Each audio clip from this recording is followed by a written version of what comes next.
ఏ రకంగా అమ్ముకున్నారు ఇవన్నీ బయటకు వస్తాయి ఇంకా.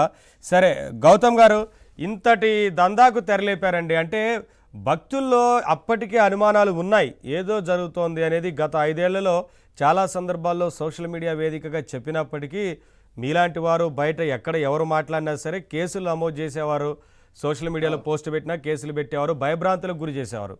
అలా వారికి ఏమేమైతే కావాలో ఆ పనులన్నీ చేసుకున్నారు, భూముల్ని కూడా అమ్మడానికి ప్లాన్ చేశారు. ఆఖరికి దర్శనాలకి సంబంధించి కూడా ఇన్ని లక్షల మందిని స్పెషల్ దర్శనాల పేరుతో పంపించి డబ్బులు దండుకున్నారంటే ఏంటి సార్ ఇది? నిజమేనండి. అలా దర్శనాలు చేపించి రోజా ఎంతమందిని తీసుకెళ్ళిందో ఎప్పుడు చూసినా ఆవిడ ఆ తిరుమలలోనే అక్కడే తిరుగుతూ ఉండేది.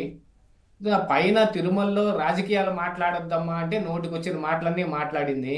ఈరోజు చూడండి, ఆవిడ యూట్యూబ్ ఛానల్లోనే కమ్యూనిటీ పోస్ట్ పెట్టి దానికి పోల్స్ పెడితే ఆవిడకి వ్యతిరేకంగా దెమ్మ తిరిగే షాక్ వచ్చింది. అవును, ఆవిడ దానికి సబ్స్క్రైబ్ చేసుకున్న ఆవిడ సబ్స్క్రైబర్లు ఇచ్చిన రిపోర్ట్ ఏంటి?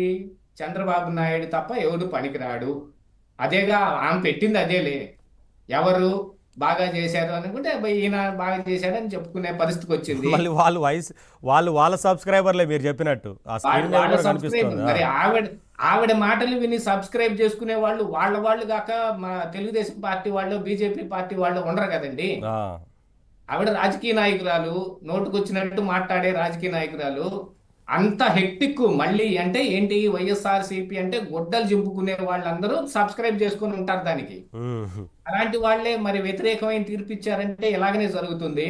అయినప్పటికీ కూడా స్వామివారి విషయంలో జరిగిన ఒక పెద్ద అప్రతిష్ట పాలు చేసి పాడేశారు. ఈ 5 సంవత్సరాల్లో వాళ్ళు చెయ్యని అవినీతి లేకుండా పోయింది. టిక్కెట్ల విషయంలో కావచ్చు, మిగతా అన్ని వేటిల్లో ఏదేది జరిగింది అందులో ఆశపడ్డారు అని అనుకుంటే, కనీసం స్వామివారికి నివేదించే లడ్డూ ప్రసాదంలో కలిపే నెయ్యిలో కూడా కల్తీ చేస్తే పాడేస్తే మనం ఇంకేం చెప్పుకోవాలి చెప్పండి? ఎవరికి చెప్పుకోవాలి? ఇక ఆ దేవుడే దిగొచ్చి కాపాడండి. కాదండి, ఇప్పుడు చైర్మన్ పనేంటి? సామాన్యులందరికీ